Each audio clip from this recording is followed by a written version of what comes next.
And that's what a lot of private attorneys won't say to clients. And I tell them that all the time because if you're competing for price with the public defender's office, you're probably running a volume shop. And I hear a lot of people talking trash about the PD's office and just wrong. I used to be a public defender. So you can get good representation in Northern Virginia if you can't afford a lawyer. Now,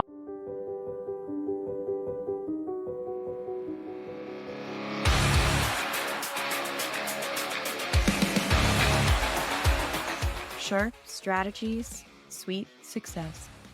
Hello, everyone, and welcome. This is Sharp Strategies, Sweet Success, and I'm Tiffany Swedensky, and today I am talking to James Abrenio.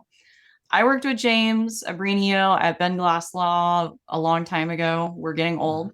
And he did the small criminal practice that we had there at the firm and also the personal injury cases. He was always super fun to work with and very, very passionate about the law. And I really appreciated that about him.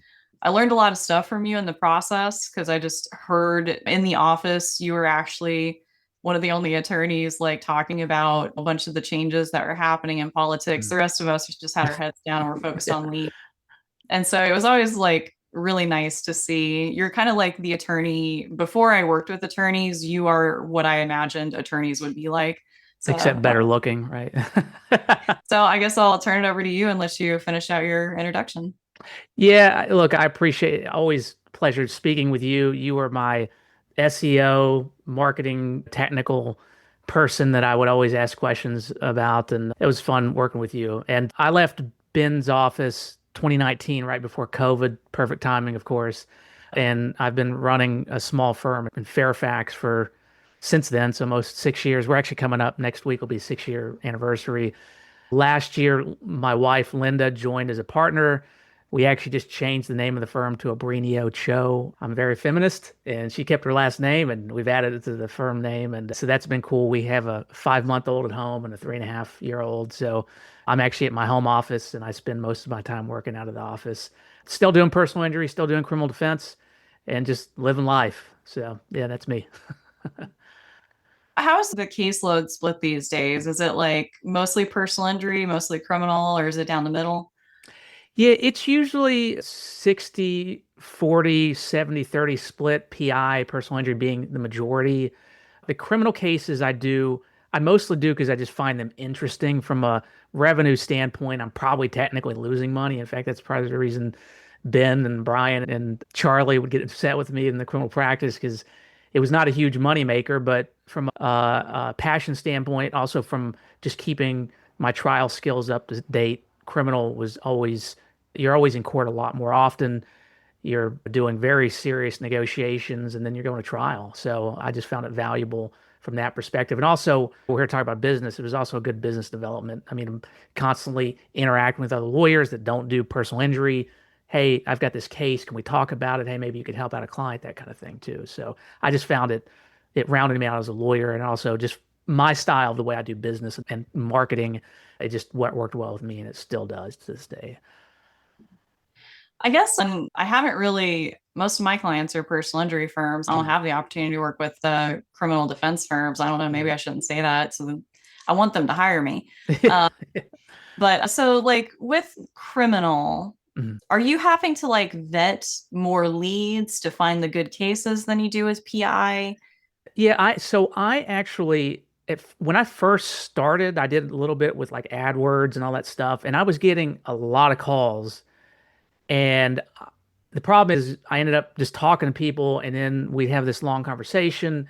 Then it became apparent they'd talked to 4 other attorneys and then it just became, hey, can you do it for less? Can you do it for less?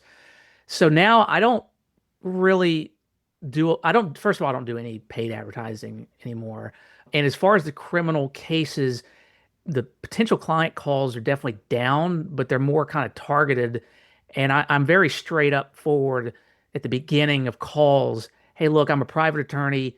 If you're looking just for cost, if you know the cheapest guy, I'm not going to be it. I'm probably going to be charging more than most. And there are good attorneys that charge less than me. So if that's your number one priority, let's just get that off the top. And then that usually clarifies it pretty quickly.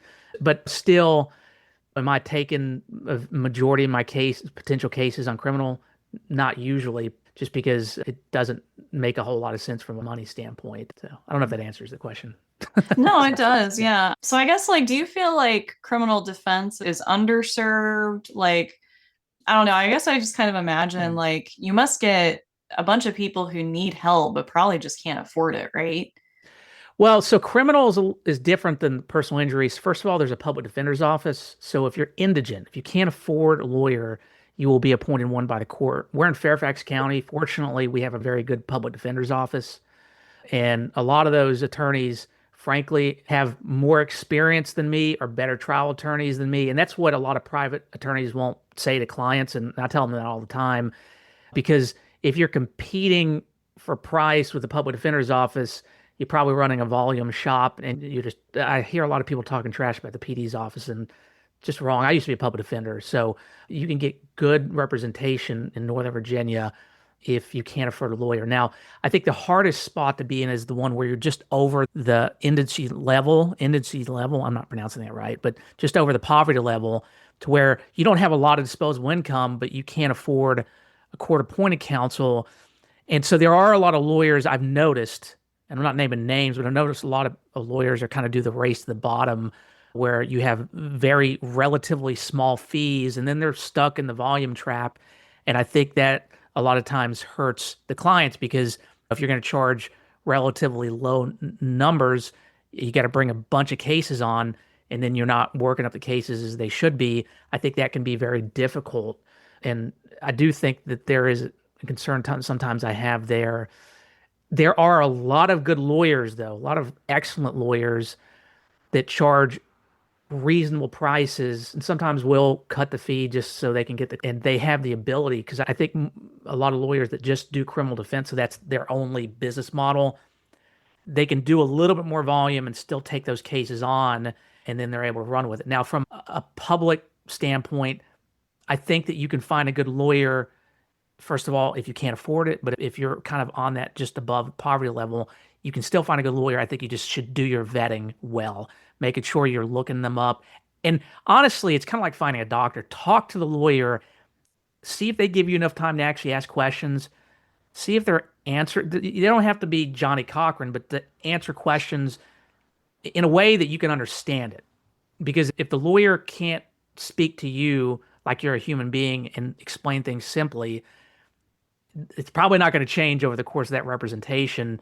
Or if you can't get them on the phone, it's probably not going to change over the course of representation. So that's just, I think that gap, that you have very limited disposable income, you can be in a tough spot. But if you do your due diligence, you can find a good lawyer, especially here in Northern Virginia. So is there somewhat of a shortfall? Yeah, but I think you can find, I think there are good lawyers able to do the job. So, yeah. So something that I'm not sure I ever talked about this, so people on my podcast won't be bored. But so around the time of this, when was Trump elected? Was it 2016. Yeah. First time. 2016 and Yeah. then 2024? So like, Yeah. anyway, And he would short say 2020 as well, but okay. well, Sorry. 20 skip 2020. Okay, oh, I'm sorry. But like, so right around the time that like Doge was doing its whole thing, like its little Mhm. purge, Mhm. one of my clients who has a Social Security disability arm saw like a huge increase in calls from people just worried about their benefits Mhm. and like what might happen to them and what all these changes mean. Have you noticed a difference like in the types of calls you're getting, like in the whole like political climate, I guess, for the criminal Well, defense? I don't know. I don't think personal yeah, injury. not so much criminal defense, but I will say, like on the personal injury side, for instance, if you've got a case pending and then all of a sudden your client has no income, sometimes that puts pressure on them, and they say, well, I'm not going to have any income. Can we try to get this case resolved quicker? I've had a few of those discussions. I've had a few discussions of potential clients that come on and their accident affected their ability to work. And then, was it really the purge that's the cause of the lost wages, or is it because you were going to lose, you were going to be able to keep your job, but now you couldn't because of the crash? Funny enough, or not funny enough, there's health insurance liens in personal injury cases. So for your viewers, they're not aware. If you get involved in an accident and let's say TRICARE pays your medical bills, if you get money in that personal injury case, you have to reimburse TRICARE. So inherently in that, I'm working with TRICARE or these other agencies to try to reduce their lien. And now I'm getting stuck because the shutdown had caused them not be able to negotiate because they're not working. So yeah, there really hasn't not direct calls where they're concerned about the purge, but it does. The shutdown has absolutely affected many, not many. It absolutely affected the way I look at cases now. Yeah. Yeah.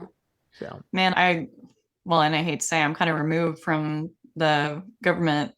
Like in our area in Mm-hmm. Northern Virginia, there are just tons and tons of government Mm-hmm. employees.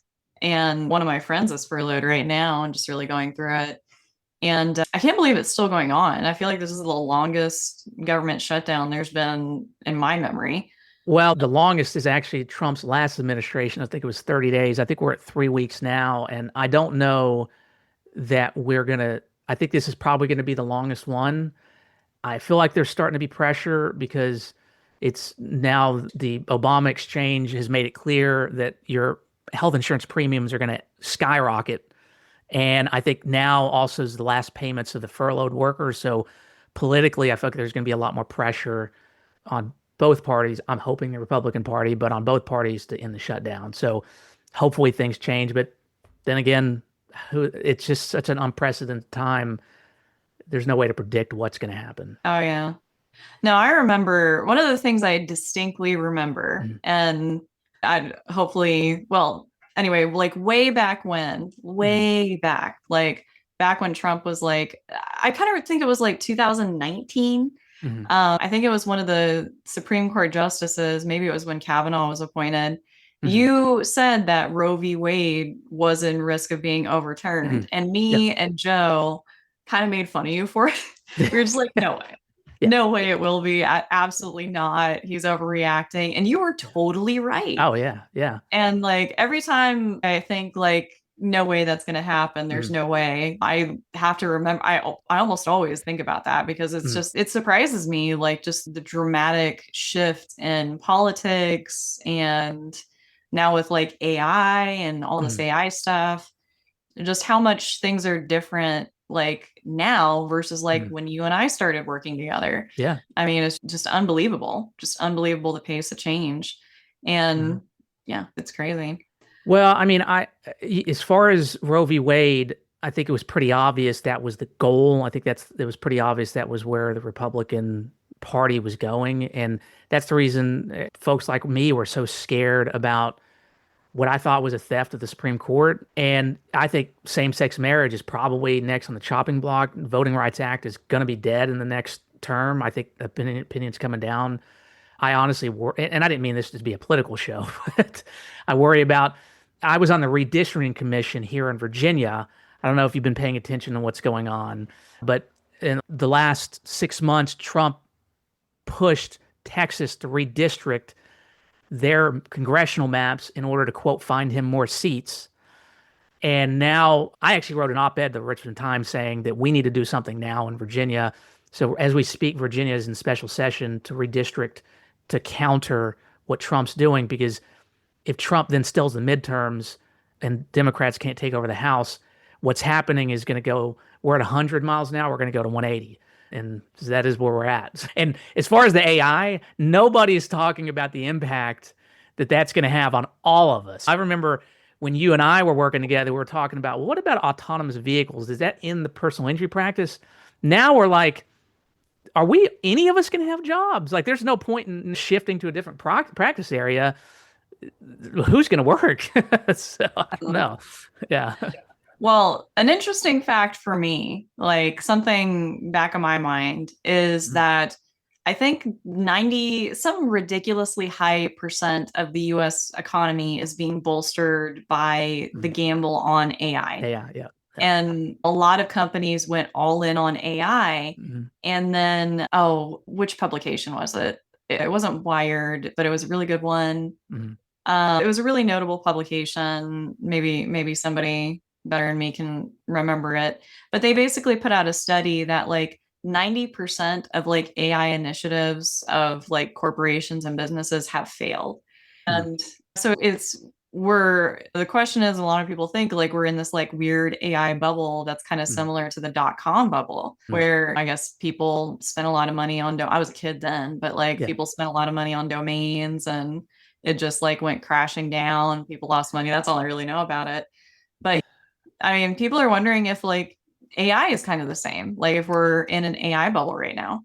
Well, I mean, I think when people, at least in my view, when people refer to about AI bubble, I think the way I see it is more of a investment bubble. Is I'm going to start an AI company in order to get a huge IPO and then I'll make much money and then it's going to go bankrupt. And I think that's what happened in the dot-com bubble was there was a lot of companies that made a lot of money and took in a lot of investments and then it popped.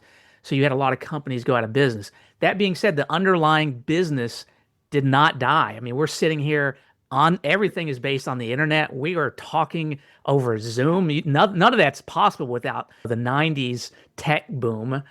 I think AI is whether or not Nvidia is going to ultimately be the company that leads us through the generation 3000 or whatever. I don't know, but AI is definitely a transformative technology. I mean, I use it in legal research. It allows me to kind of close the gap. I don't think I'm a great legal researcher. It kind of helps me close the gap into that where maybe I would ordinarily have hired an associate, but I'm trying to run low cost overhead and I'm just doing it myself and AI allows me to do a lot more comfortably. So I do think that whether or not it's a bubble or not, it's not really the question should we be asking. The question should be we're asking is what is the end game here? We're seeing Tesla trying to create physical robots that take over human jobs. The goal there for the technocrats is to get rid of human capital so they don't have to deal with them. They can just get their machines to do whatever, not pay them anything, and then their money goes up because they're the ones investing in all this stuff. I don't think what they've also thought about though is like when just the average class, the working people run out of money, nobody's going to spend money on Amazon if they don't have a fucking job. So I don't know. I think that for what that's worth. So, and sorry for the F bomb. No, no, no. I do it all the time. If the FTC cares about my podcast, I not That's to a good send me a notice, I advertisement, would be right? honored. I would Yeah. really be. So, like, I had a story idea that I never actually wrote, and I think it's because Yeah, I some remember people you were a scared. writer too. Yeah. Yeah. Oh, I still do. That's my. Awesome. I run a legal marketing company, so I can write more. But the irony is, the business takes up so much Yeah. time. I know. Yeah. I actually have less time for writing, and then I write so much for Substack. I love Mm. Substack. But so did have a short story idea once because the question of like, yeah, businesses can automate us out of jobs, but then who will be their consumers? Yeah. And I had a theory that we would all have our own personal robots that would Mm. essentially go to work for you. And Mm. you would get paid for your robot's work. And people would have who had more money would be able to buy better robots. And I Mm. thought that would be an interesting concept. And like maybe that, but also we'll probably all have our own personal AI assistants who know like Yeah. exactly what we're doing, what we're about to do, what we're forgetting, and all that stuff. And AI is tremendously helpful to me. Like, Mhm. as an individual, there are like about a dozen things that I've automated to make my life easier and to make some of the stuff I do for my clients easier. But at the same time, like it's just like there's still like a lot of hype. Mhm. Well, it's hard to overhype something that is actually a remarkable tool, but Mhm. I don't know. There still is like some element of a lot of content marketing going on. A lot of these AI companies telling us that this will take our jobs at the same time developing the thing that'll take our jobs. And Joe Rogan won't stop talking about AI and it's flipping annoying and he's being paid by Yeah. Perplexity. So like there is a tremendous amount of like marketing going Yeah. on behalf of these AI companies to try to keep this like fear cycle of Yeah. AI is going to take over going because that's how they make more money. They make more money when we're scared. Yeah, I was watching some YouTube channel. They were talking about how it's like the AI is making videos about how AI is dangerous, and it's just this constant loop, and they're getting views based on their AI videos. But yeah, I don't know the answer. I do think that if we had somewhat rational government actors that were able to, because what we should be doing is having our political leaders envisioning the future that we want to live and then regulate, but we're not. One thing that the last decade has taught me is I won't be surprised if we end up blowing ourselves up because we are a self-destructive body. And I just don't think we can get our shit together. And I don't think it's not going to be because it's intentional behavior. It's going to be because we just can't get our shit together. So somebody pressed the wrong button and we're all done. So that's my cynical Um, view. well, and I always think about there's like a congressional hearing about TikTok, and I Mm. can't remember exactly what the congressman asked the TikTok guy, but it was some absolutely ridiculous question like, can TikTok read my mind? Or does TikTok know something? Like, and how that I don't understand how somebody could be that stupid. I'm trying to figure out a nice way to put it, but like, Yeah. I don't understand how somebody who is elected to politics, who is smart enough to do that, can ask such like a dumb question about technology, and it's W- scary. And it's just like, Well, do they even know being what's going elected does not mean you're smart. Being elected does not mean you can run government. Being elected just means you're good at campaigning for your particular constituents. And Marjorie Taylor Greene, perfect example, lunatic. But she's like, she was the biggest fundraiser as a freshman congresswoman in the history of the United States. And so the way that our system is set up, we're not even meant to elect the smartest people, the most thoughtful people. It's the ones that can speak the loudest, especially now that we're on social media and that's how we drive politics. I don't know. Yeah. Oh, yeah. And I mean, politics is the reason that social media and social media marketing got, particularly like Facebook ads, got so hard. It used to be like dangerously easy to get a ton of marketing data that you shouldn't have had access to using the Facebook business platform back in the Mm, day. And all marketers were abusing it. yeah, But a political Cambridge Analytica, like a political organization doing, abused it too hard and got caught for got it. caught. Yeah. Yeah. And I mean, it's kind of a terrible, terrible thing to say, but I'm a marketer. I really miss that data that we're no longer getting. But yeah, I mean, it then anytime you're on an ad platform, there are so many checks to make sure you're not running political ads, Mm, because that used to be, and probably still is, like a real big problem. Anyone can start an ad account mm, and run ads promoting whatever. mm, And they wouldn't have any direct affiliation with a politician, but they're certainly promoting one particular viewpoint. And it's just crazy how much social media has been leveraged and continues to be leveraged. Like, and something that's super interesting to think about, and it's kind of outside my sphere of marketing, I guess, but like meme culture and mm. how like memes drive votes and interest in certain things is really complex, like unbelievably complex. And politicians have their own marketing teams. All they do is generate funny memes. And it's crazy. Like, it's crazy and it's controlled, but it's still kind of run amok. Well, and what's interesting, you say political ads are hard to get on Facebook or whatever. Now you have influencers that are essentially the political ads that they get ad revenue from Bitcoin and all this other stuff. So it's kind of flipped it. And so you have folks like Joe Rogan. I used to listen to Joe Rogan before he got political when he just would say weird shit. And I was like, oh, he's kind of smart, had an interesting take. And then he got overtly political. And now you see even podcasts that I watch are just pure politics. And then they're, by the way, while you're listening to us, you should buy this product.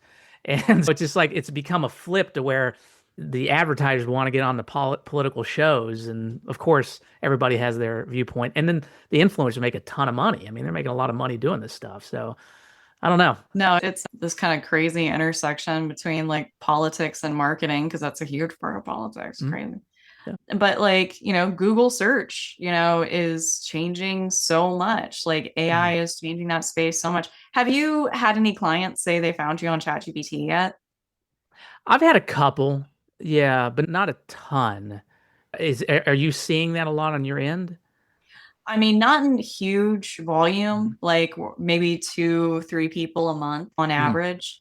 But like also the data is kind of muddy. And we had like I had to be really specific about the kind of data we were getting on our contact forms for to Mm. be able to even know that it was coming from ChatGPT and not Oh, somewhere okay. else. Okay.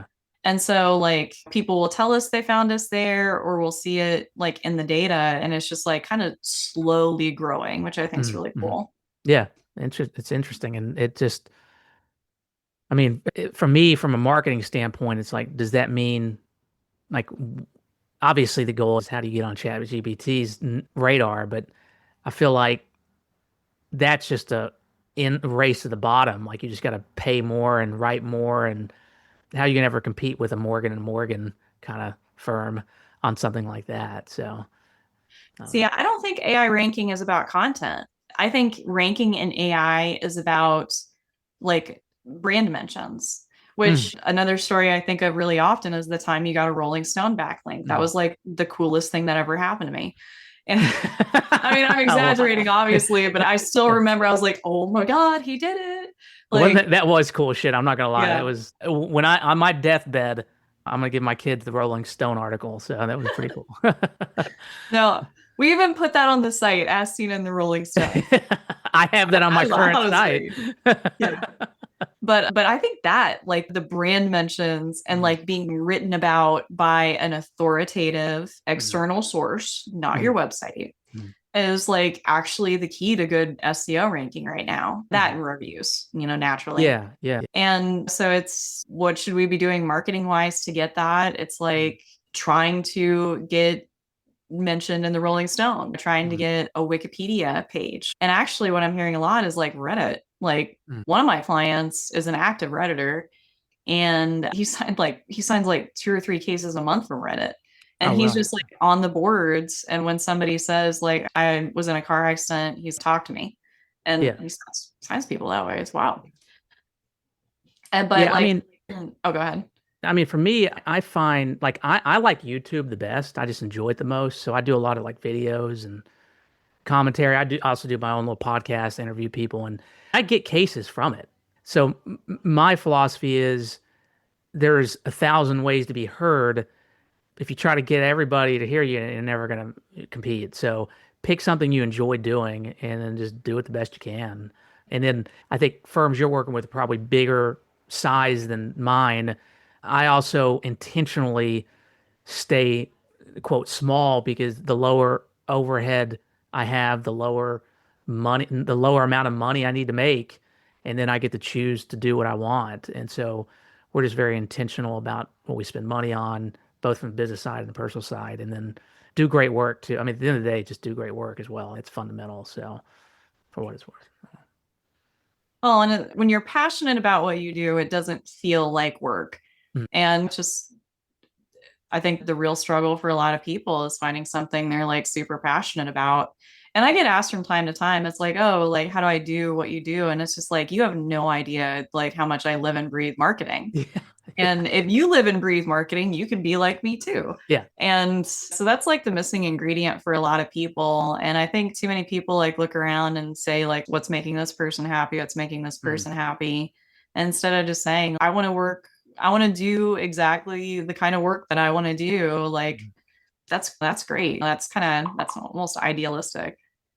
Yeah, I mean, Very I really like the work that I do, but 80% of it is bullshit grinding, right? Do I want to run payroll in order to run my own firm? Do I want to look at insurance contracts to make sure I get the right thing? Do I want to look at the 401ks and stuff like that? No, I don't want to. Even on the legal side, do I want to be helping share and get records and then working out liens? No, but like in order to do the fundamental work and get the job done, in order to do the sexy stuff, you've got to do the other stuff. And even basketball players that get to play in the NBA, 80% of their stuff is running sprints.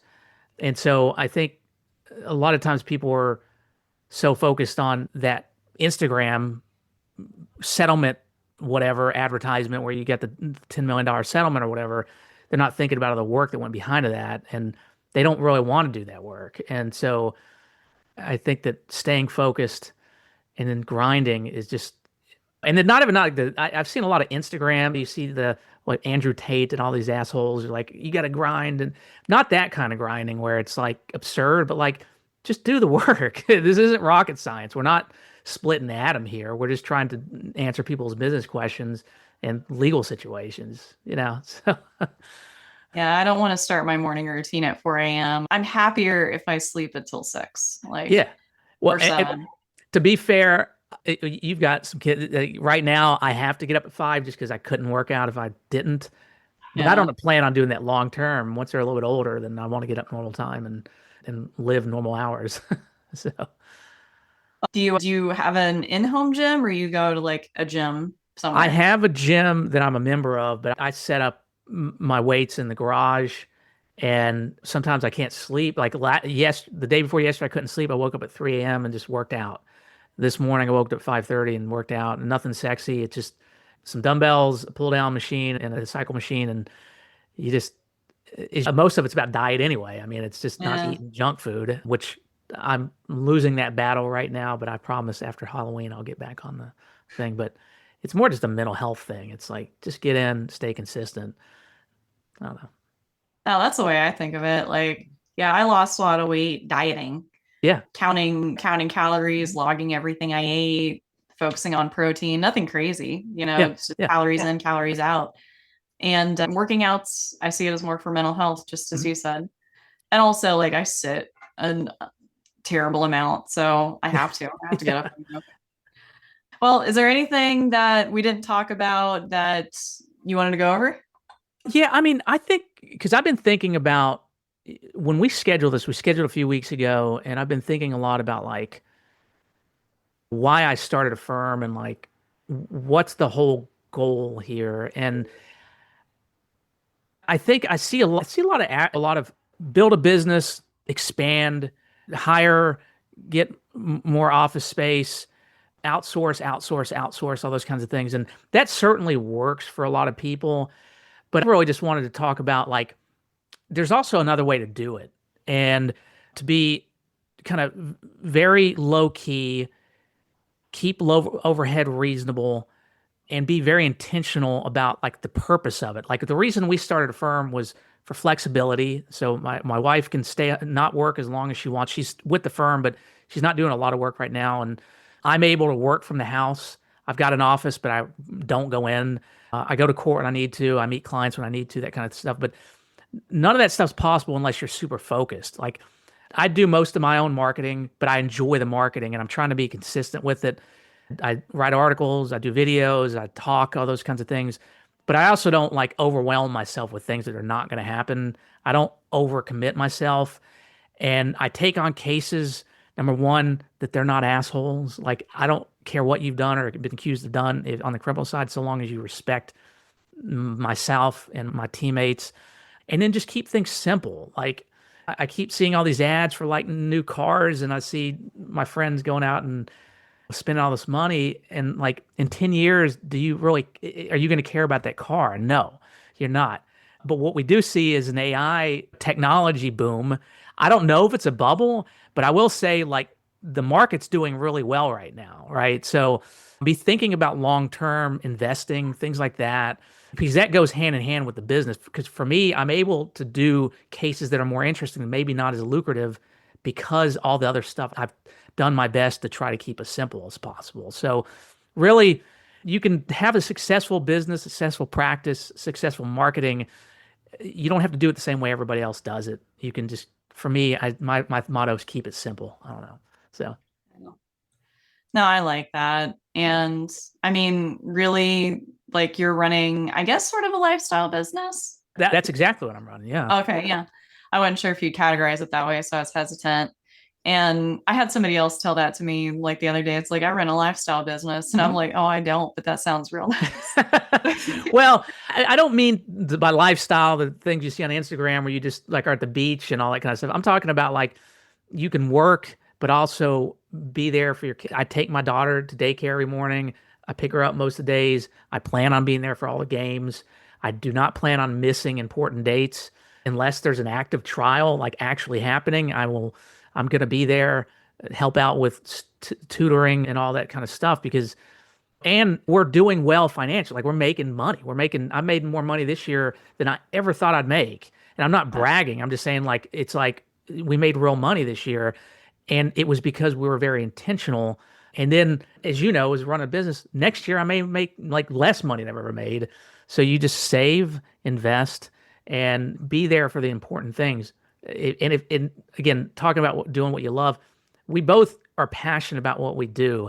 We don't love most of what we don't love, but we're passionate enough about it to where I keep thinking people are like, well, are you going to take a lot of time off and, all that kind of stuff? I'm like, no, I actually, well, I don't want to play video games. I like doing what I'm doing. I'm like, let me research this case. I find that interesting. For me, more interesting than I probably should take more vacation, but I find it more interesting than going to the beach. So I don't know. And this whole running my own business thing has really cut into my video game time. Yeah, you're a I huge video gamer. I remember that too. no, I was thinking about this the other day, and I'm like, man, I don't hardly play video games anymore because I don't have time. How do you want people to look you up? So you can always go to our website. It's abreniolaw.com. We've changed the firm name to Abrenio Cho. I also got abreniocho.com. For some reason, the redirecting keeps messing up, so just use Abrenio Law.